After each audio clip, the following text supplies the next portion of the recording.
क्या हाल है दोस्तों। एक बार फिर से आप सभी का स्वागत है वर्चुअल लर्निंग की सीरीज़ में। और इस बार मैं ऋषि आप सभी के लिए एमएस एक्सेल की सीरीज़ का क्लास 12 लेकर आया हूं। और आज की इस क्लास में जो टॉपिक हम कवर करने वाले हैं वो टॉपिक्स ये रहे। आज सबसे पहले जो हमें देखना है वो है ऑटो करेक्ट ऑप्शन। तो चलिए दोस्तों शुरू करते हैं ऑटो करेक्ट ऑप्शन से। और ऑटो करेक्ट ऑप्शन क्या होता है इसको हम एक एग्जाम्पल की मदद से समझते हैं। कई बार दोस्तों ज़रूरत हमें कुछ इस तरह की पड़ती है कि मान लीजिए हमारा एक पर्टिकुलर काम है और हमें बार बार अपनी कंपनी का नाम पूरा लिखना पड़ता है। जैसे कि कोई बड़ा नाम हो सकता है,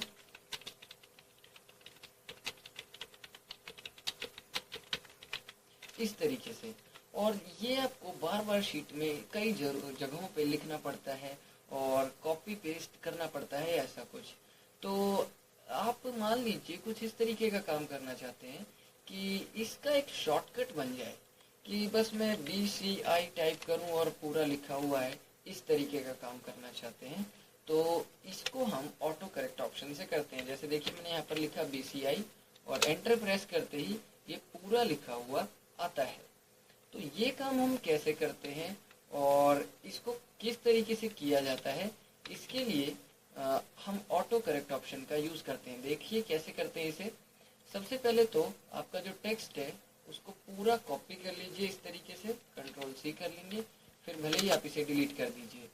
हालांकि ये मैंने पहले से बना रखा है। ऑफिस बटन में आकर आप एक्सेल ऑप्शन में आएंगे, प्रूफिंग में आएंगे और ये रहा ऑप्शन ऑटो करेक्ट का।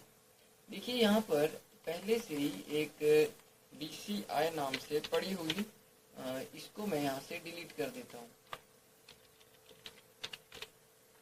इसको मैं यहाँ से डिलीट कर देता हूँ। और अब देखिए बनेगा कैसे। असल में जो आपने कॉपी किया था उसको यहाँ विद में पेस्ट करना है। तो वो आप पेस्ट कर देंगे और फिर आप इसका क्या शॉर्टकट देना चाहते हैं वो आप बता देंगे। तो मैंने इसे दे दिया BCI और ऐड कर देंगे, ओके कर देंगे, ओके कर देंगे। और अब अगर आप कभी भी BCI लिखकर एंटर या स्पेस प्रेस करेंगे तो वो पूरा लिखा हुआ ही आएगा। इस तरह से हम जो है कुछ खास तरह के शॉर्टकट बना सकते हैं। और भी हम कुछ ऐसी चीज़ों के शॉर्टकट बना सकते हैं, जैसे कि मान लीजिए आपको एक कोई खास तरह का सिंबल बार बार इस्तेमाल करने की ज़रूरत पड़ती है। और ऐसे में आपको आपके पास शॉर्टकट अगर हो जाए तो आपका काम बहुत ही आसान हो जाएगा। जैसे आपको कॉपीराइट का सिंबल यूज़ करना पड़ता है या रजिस्टर का या ट्रेडमार्क का, और भी दूसरे तरह के कई सारे आपको ऑप्शंस यूज़ करने पड़ते हैं। तो मैं चाहता हूँ कि इनका जो यूज़ है वो मैं एक शॉर्टकट के तौर पर करूँ। हालांकि इसका मुझे कैरेक्टर कोड दिखा देता है पहले ही। कैरेक्टर कोड यानी कि आपके कंप्यूटर के हिसाब से जैसे हम कोड वाला फॉर्मूला लगाते हैं तो इन सब की वैल्यू क्या होती है। जैसे C की वैल्यू होती है A9 और R की वैल्यू होती है AE, ट्रेडमार्क की वैल्यू होती है 99। ये सब अपने ही स्टैंडर्ड के कुछ खास कोड हैं और इनका अपना ही एक अलग मतलब होता है। फिलहाल मैं जैसे कि हालांकि कॉपीराइट, रजिस्टर और ट्रेडमार्क और भी दूसरे तरह के कई सारे सिंबल जो होते हैं उनका शॉर्टकट ऑलरेडी कंप्यूटर में होता है।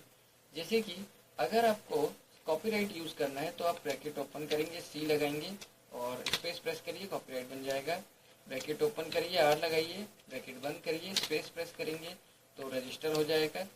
Bracket open, trademark, bracket close, space लगाएंगे तो ये बनकर आ जाएगा। इसी तरीके से अगर कोई तीसरा ही सिंबल है जो आपको यूज़ करना पड़ता है बार बार और आप चाहते हैं उसका शॉर्टकट बनाना, तो ये भी बहुत आसान है। सिंबल में आप आ जाएंगे और अपना जो भी सिंबल है आप उसे चूज़ करिए। तो जैसे मैं @ के लिए ये बनाना चाहता हूँ तो आप इसे इंसर्ट कर देंगे और क्लोज कर देंगे। ये 2 बार हो गया। और अब आप इसे सेलेक्ट करके कॉपी या कट कर लेंगे। और उसके बाद आपको यहाँ आना है एक्सेल ऑप्शन में, उसके बाद प्रूफिंग में। प्रूफिंग के अंदर ये रहा ऑटो करेक्ट ऑप्शन और यहाँ पर आपने जो कट किया है उसे पेस्ट करिए और उसका एक शॉर्टकट आप दे दीजिए। तो इसका शॉर्टकट मैंने दिया ये bracket open A bracket close, तो @ द रेट का शॉर्टकट ये बन जाएगा। ओके कर देंगे। अब देखिए ब्रैकेट ओपन किया मैंने, ए लगाया, ब्रैकेट क्लोज किया, और जैसे ही हम स्पेस लगाएंगे तो ये एट द रेट का सिंबल बन के आ जाता है। ये ऑप्शन ऑटो करेक्ट ऑप्शन की वजह से पॉसिबल हुआ। अब जो हमारा अगला काम है वो है कस्टम वैलिडेशन। कस्टम वैलिडेशन क्या होता है ये मैंने आपको थोड़ा थोड़ा 6th क्लास में समझाया था, जिसके अंदर मैंने एक फॉर्म के अंदर कि किस तरीके से हम किसी फॉर्म में अगर ईमेल एड्रेस का यूज़ करना चाहते हैं, हम चाहते हैं कि इस जगह पे खाली ईमेल एड्रेस ही डाला जा सके, तो हम किस तरह से कस्टम वैलिडेशन यूज़ कर सकते हैं ये मैंने आपको करके दिखाया था। जैसे कि मैं इसको एक बार फिर आपको करके दिखाता हूँ कि मैं चाहता हूँ कि इस एक पर्टिकुलर पूरे कॉलम पे ही मैं थोड़ा आगे आ जाता हूँ, और मान लीजिए ये एक कॉलम है AN, और इस कॉलम में मेरे मुताबिक सिर्फ और सिर्फ ईमेल एड्रेस ही डाले जाने चाहिए। तो मैंने ये आपको कस्टम वैलिडेशन के थ्रू बताया था। कस्टम वैलिडेशन तब यूज़ किया जाता है जब इनमें से कोई भी ऑप्शन आपके वैलिडेशन को सेटिस्फाई नहीं कर पाता, तो हम कस्टम वैलिडेशन यूज़ करते हैं। कस्टम वैलिडेशन में आप अपने हिसाब का कोई भी फॉर्मूला बता सकते हैं। और मैंने फॉर्मूला क्या बताया है, तो मैंने फॉर्मूला ये बताया कि आपको राइट वाला फॉर्मूला लगाना है। राइट वाले फॉर्मूले में मैंने एड्रेस दिया ये, और एड्रेस ये देने के बाद मैं कहता हूँ कि इसमें से आपको राइट के 4 अक्षर उठाने होंगे, और राइट से 4 अक्षर उठाने पर, यानी कि 4 लेटर्स राइट से उठाने पर वो, और इसको जो है मैंने ऐसे बता दिया कि वो या तो .com हो, एक तो ये काम हो गया, या तो ये हो जाए, नहीं तो मैं और लगा देता हूँ यहाँ पर, या तो ये हो जाए, ये काम हो जाए कि राइट में उस सेल में से 4 कैरेक्टर उठाने पर .com मिलना चाहिए, नहीं तो .in मिले तो भी चलेगा। इसी को आप कॉपी कर लेंगे और इसी को आप पेस्ट करेंगे। अब आपको 4 कैरेक्टर नहीं उठाने हैं, अब सिर्फ आपको 3 कैरेक्टर उठाने हैं, और तब आपको .com भी नहीं बल्कि .in मिलना चाहिए। आपने ये करके आपने इसे बताया है। मैंने क्या किया, तो मैंने सिंपली और के फॉर्मूले में ये काम किया है। और में क्या होता है कि आप 2 कंडीशन बताते हैं, और उन दोनों कंडीशन में पहली कंडीशन क्या है कि या तो ये काम हो जाए कि 4 कैरेक्टर उठाने पर .com मिले, या फिर राइट से 3 कैरेक्टर उठाने पर .in मिल जाए। इनमें से कोई सा भी काम हो गया तो रिजल्ट आएगा ट्रू। दोनों में से कोई भी एक काम हो गया तो रिजल्ट आएगा ट्रू, और ट्रू होने पर इसे एक्सेप्ट करा लेना है, इसको आपने यूज में लाना है। तो देखिए मैं यहाँ पर डालता हूँ abc@gmail.com, एंटर करेंगे, ये ले लेगा, क्योंकि उसने क्या किया, सेल में राइट साइड से 4 कैरेक्टर उठाए, कंपेयर किया, इक्वल टू .com है, तो वो निकाल कर ये दे देगा। और मैं यहाँ पे डालता हूँ जैसे कि www. असल में मुझे मेल आईडी डालनी है, तो इसलिए मैं वेबसाइट नहीं डाल सकता, मैं मेल आईडी डाल रहा हूँ। तो ये मैंने डाल दिया bcci@yahoo.mail.in, या अब .in अगर आप यूज़ करते हैं तो .in हो जाएगा, .com आप यूज़ करना चाहते हैं तो .com हो जाएगा, क्योंकि मैंने और में ये कंडीशन बताई है। तो इस तरीके का कोई भी काम जो आप अपने हिसाब से कराना चाहें वो आप कस्टम वैलिडेशन के हिसाब से कर सकते हैं। मान लीजिए मैं इस कॉलम में सिर्फ और सिर्फ नंबरों की ही एंट्री कराना चाहता हूँ और कोई भी चीज़ की एंट्री नहीं कराना चाहता, या मैं चाहता हूँ कि भाई इस कॉलम में एक बारी जो चीज़ डाल दी वो दोबारा रिपीट नहीं होनी चाहिए, जो एक बार लग गया सो लग गया। तो इसको करने के लिए एक खास ट्रिक है या एक खास फॉर्मूला आपको बनाना है। कॉलम ओ पे मैंने क्लिक कर दिया, डेटा में आएंगे, डेटा वैलिडेशन में आएंगे, और यहाँ आके मैंने चुना इसे, पहले तो आप इसमें लगा हुआ फॉर्मूला पहले क्लियर कर देंगे, और अब मैंने इसमें चुना कस्टम। कस्टम के अंदर आप फॉर्मूला बताते हैं, मैंने बताया is equal to count if, bracket open करेंगे, और काउंट इफ में सबसे पहले आपको रेंज देनी होती है। मैंने इसको रेंज दिया 0 से लेकर 0 नहीं ओ से लेकर ओ तक की रेंज दी और कॉमा लगा के अब आपको क्राइटेरिया बताना होता है, यानी कि गिनना क्या है। तो गिनना वही है जिस सेल में फॉर्मूला चल रहा हो। तो अगर आप O1 की बात करते हैं तो उसमें सेल एड्रेस O1 होगा, अगर आप O2 की बात करते हैं तो उसमें सेल एड्रेस O2 होगा। जो भी रिजल्ट है वो उसी के एड्रेस के मुताबिक बन के आएगा। और ये काउंटिंग करनी है, और काउंटिंग करने पर ऐसा एक ही बार पाया जाना चाहिए, यानी कि अगर किसी सेल में कुछ भी मिल गया तो वो पूरे कॉलम में सिर्फ एक ही बार होना चाहिए। एरर मैसेज में दे देता हूँ डुप्लीकेट एंट्री और ओके कर देंगे। और अब देखिए मैं कोई नंबर डालकर देखता हूँ। मैंने यहाँ पर डाला 14328 और अब यही नंबर कहीं और डालकर देखते हैं 14328 या 428 सॉरी। तो ये देखिए डुप्लीकेट एंट्री दिखा रहा है, मना कर रहा है, ये नहीं लेगा। ऐसे ही मान लीजिए मैंने अपना नाम डाला और यही नाम अब मैं दोबारा डालता हूँ तो ये मुझे मना कर देता है क्योंकि ये डुप्लीकेट एंट्री हो गई। तो और इस तरीके का काम हमने इस फॉर्मूले से किया है। अगर आप 2 लगाते तो 2 एंट्री लेता पर उससे ज़्यादा नहीं लेता। और भी दूसरे तरह के हम वैलिडेशन लगा सकते हैं कि भाई अगर फ़ोन नंबर के लिए ये कॉलम बनाया गया था तो ये फ़ोन नंबर के लिए ही यूज़ हो, कोई अपना नाम ना डाल सके। मेरे जैसा आदमी अपना नाम डाल रहा है भाई फ़ोन नंबर डालने वाली जगह पे, ऐसा नहीं करना है। तो इसके लिए फॉर्मूला फिर अलग तरीके से लगाना पड़ता है। अब देखिए 2 बातें हो गई।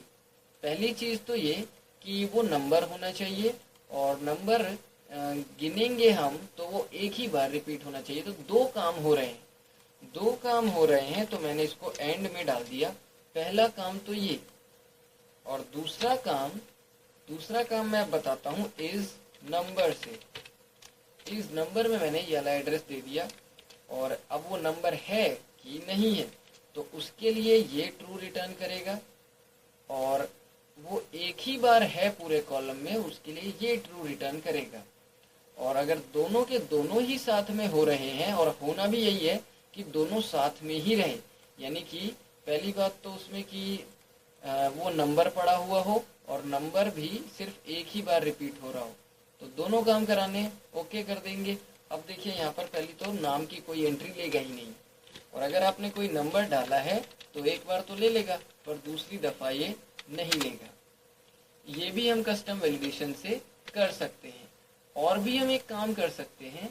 मान लीजिए कुछ ऐसा काम है कि इसके अंदर जो ये ओ कॉलम है इसके अंदर मैं लगाना चाहता हूँ कि जो टेक्स्ट आप टेक्स्ट तो नहीं डाल रहे हैं, हम एक नंबर डाल रहे हैं, और मैंने कहा कि वो नंबर एक से ज़्यादा बार रिपीट नहीं होना चाहिए, और सबसे बड़ी बात कि वो नंबर होना चाहिए। और नंबर में भी मैं एक चीज़ बताना चाहता हूँ कि 10 डिजिट का ही होना चाहिए, क्योंकि फ़ोन नंबर 10 डिजिट का ही होता है।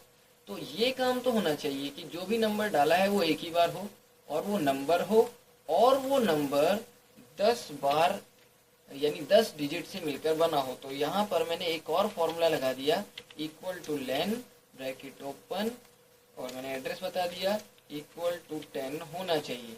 अगर होगा तो ट्रू रिटर्न करेगा, एंड फंक्शन में तीनों चीज़ें ट्रू जाएगी, नहीं तो नहीं। ओके कर देंगे। टेक्स्ट तो ये अभी भी नहीं लेगा, साथ ही साथ अब ये कोई छोटा स्ट्रिंग भी नहीं लेगा नंबरों का, बल्कि आपको एक परफेक्ट 10 डिजिट मोबाइल नंबर बताना पड़ेगा, नहीं तो कोई काम नहीं होने वाला। वो भी अब दोबारा रिपीट नहीं होना चाहिए। अगर दोबारा रिपीट हुआ तो ये फिर एरर जनरेट कर देगा। तो दोस्तों ये है कस्टम वैलिडेशन। इसी तरीके से आप और भी दूसरे लगा सकते हैं। मान लीजिए मैं नहीं चाहता कि इस वाले कॉलम में कोई नंबर डाल सके, इसमें सिर्फ टेक्स्ट आए, तो इसके लिए भी हम वैलिडेशन लगा सकते हैं। डेटा वैलिडेशन में आकर इसको यस करना है, और अब मैं यहाँ पर कहता हूँ लिस्ट। कस्टम के अंदर आके कस्टम चुन लिया, लिस्ट नहीं कस्टम चुनना है। फॉर्मूला मैंने बताया equal two is text bracket open, ये एड्रेस दिया मैंने ब्रैकेट क्लोज, और एंटर कर देंगे। तो अब कहीं पे भी कोई भी किसी तरीके का नंबर एक्सेप्ट नहीं करेगा। हाँ, अगर बात कैरेक्टर की है तो वो ये आराम से कर लेंगे। तो दोस्तों ये हमने देखा कि कस्टम वैलिडेशन किस तरीके से वर्क करता है। आप अपने हिसाब का कोई सा भी फॉर्मूला डेवलप कर सकते हैं कस्टम वैलिडेशन में, बट रिमेंबर कि एंड में जो भी रिजल्ट आएगा वो ट्रू और फॉल्स में ही कोई एक होना चाहिए, नहीं तो हर बार वो एरर ही आता रहेगा और आप उसको सॉल्व नहीं कर पाओगे। ये बहुत ही बड़ी दिक्कत होती है, क्योंकि शीट पे आप जब फॉर्मूला लगाते हो तो आपको पता चलता है कि क्या करना है, पर कस्टम वैलिडेशन में ऐसा नहीं होता।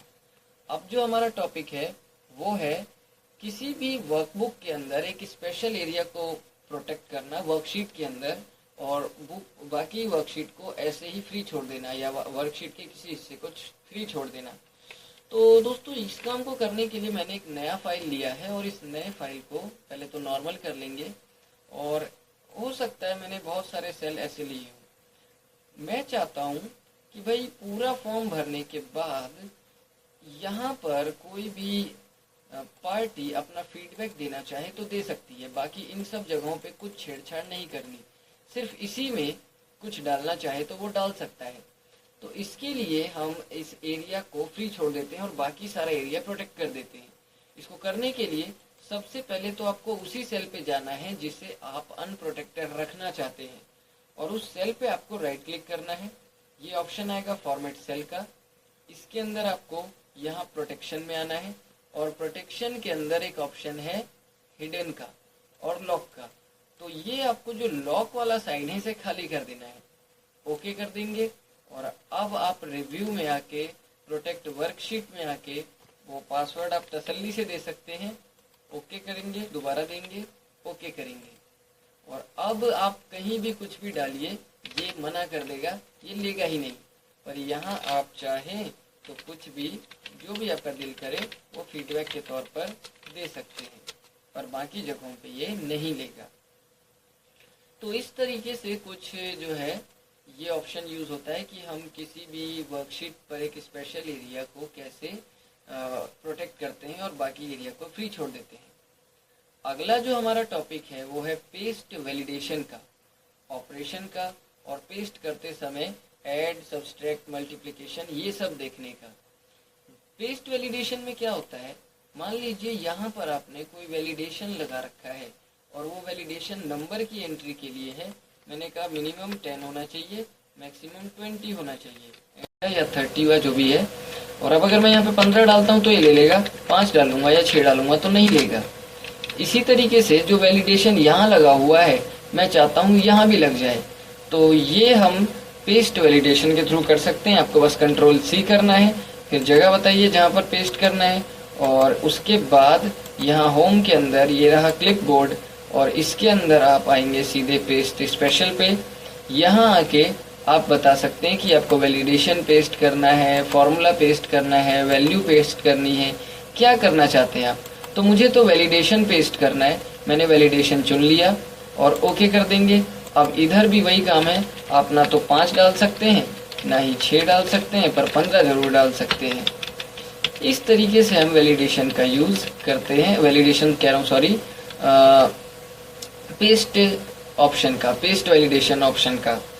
और अब जो है कि मान लीजिए यहाँ पर 10 लिखा हुआ है और जाते जाते इस 10 को मैंने कॉपी किया, और अब यहाँ पे एक चीज लिखी है 20। मैं चाहता हूँ इसको कॉपी करने के बाद यहाँ पर पेस्ट करूँ, पर पेस्ट करते ही ये जुड़ जाए। तो इसके लिए यहाँ होम में पेस्ट में आकर आपको पेस्ट स्पेशल में आना है। अगर आप जोड़ना चाहते हैं तो ऐड लेंगे, घटाना चाहते हैं तो सब्सट्रैक्ट, मल्टीप्लाई के लिए मल्टीप्लाई और डिवाइड के लिए डिवाइड वाला ऑप्शन है। फिलहाल मैं जोड़ना चाहता हूँ तो मैं ऐड ले लूंगा और ओके कर दूंगा। तो देखिए वो जो 10 मैंने कॉपी किया था वो यहाँ जुड़ते समय ऐड होकर जुड़ गया है।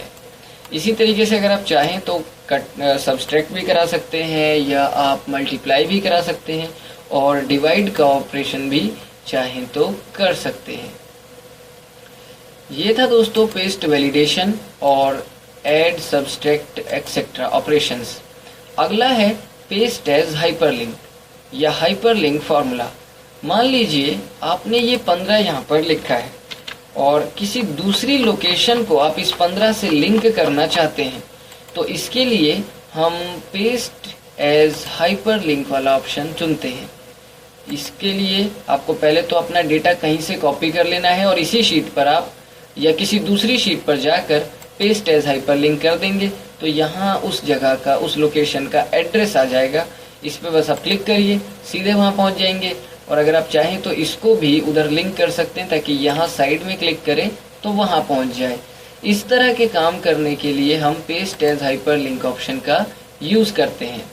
इसके अलावा इसको एक स्पेशल क्लास भी दी गई है क्योंकि इसका फॉर्मूला भी है हाइपर लिंक का, जिसमें आपको सबसे पहले तो लोकेशन बतानी है। लोकेशन मैंने बताया सी ड्राइव। सी ड्राइव के अंदर मैंने बोला जो मेरा सी ड्राइव है और उसके अंदर जो मेरा अकाउंट है वो हम देखते हैं। सी ड्राइव के अंदर सबसे पहले तो किसी को भी अपनी डेस्कटॉप पे पहुंचने के लिए यूज़र्स में आना पड़ता है। यूज़र्स के अंदर मेरे नाम का अकाउंट होगा, पर मेरे नाम का नहीं है, ये 245 नाम से है। इसके अंदर मुझे इसका डेस्कटॉप देखना है, डेस्कटॉप पे क्या पड़ा हुआ है। और अब मैं चाहता हूँ कि जो ये लोकेशन है कि भाई यहाँ पर क्लिक करो और सीधे कोई दूसरी फाइल खुल जाए। मान लीजिए मैं चाहता हूँ कि सीधे इमेज, ये वाली इमेज खुल जाए या ऐसा कुछ और हो जाए, तो वो मैं यहाँ पर बता सकता हूँ, ये वाली इमेज खुल जाए या ऐसा कुछ भी। तो इसके लिए आप इस इमेज पे क्लिक करेंगे और यहाँ क्लिक करेंगे, इसका एड्रेस आ जाएगा, इसे आप कॉपी कर लेंगे और अब आप इसे इधर पेस्ट कर सकते हैं। बस आपको यहाँ सिंपल पेस्ट करना है, फिर आपको स्लैश लगाना है। और अब आप बताइए कि आपकी फ़ाइल का नाम क्या है। तो मेरी फाइल का नाम है अनटाइटल्ड। ये अनटाइटल्ड नेम से है क्योंकि अभी मैंने इसको कोई टाइटल नहीं दिया था, कोई नाम से सेव नहीं किया था।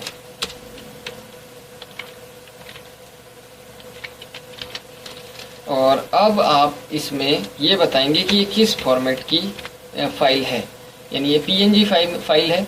तो ये मैंने बता दिया। इन्वर्टेड कॉमा बंद करेंगे और आप किस लोकेशन, किस नाम से आप इसे लिंक करना चाहते हैं। तो कोई भी नाम हो सकता है। मैंने इसको नाम दे दिया क्लास 12 और इन्वर्टेड कॉमा में बता दिया, ब्रैकेट बंद करेंगे, एंटर करेंगे, क्लास 12 आएगा। और जब मैं इस पर क्लिक करूंगा तो उस लोकेशन पे जाएगा, देखेगा कि क्या वो फाइल खुलने लायक है या नहीं। और यहाँ इसने इसको खोलने की कोशिश करी, ये फाइल खुल गई।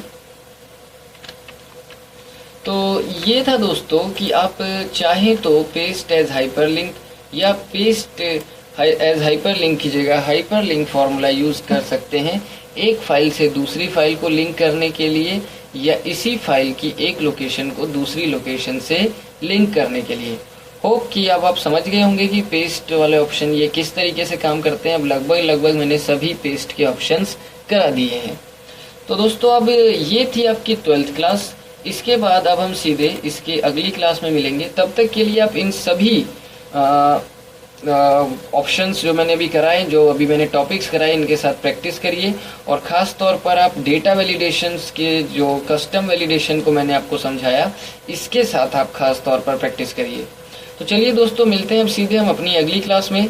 इस वीडियो को देखने के लिए थैंक्स। और इसके बाद अब हम इसके अगले वीडियो में आपसे रूबरू होंगे।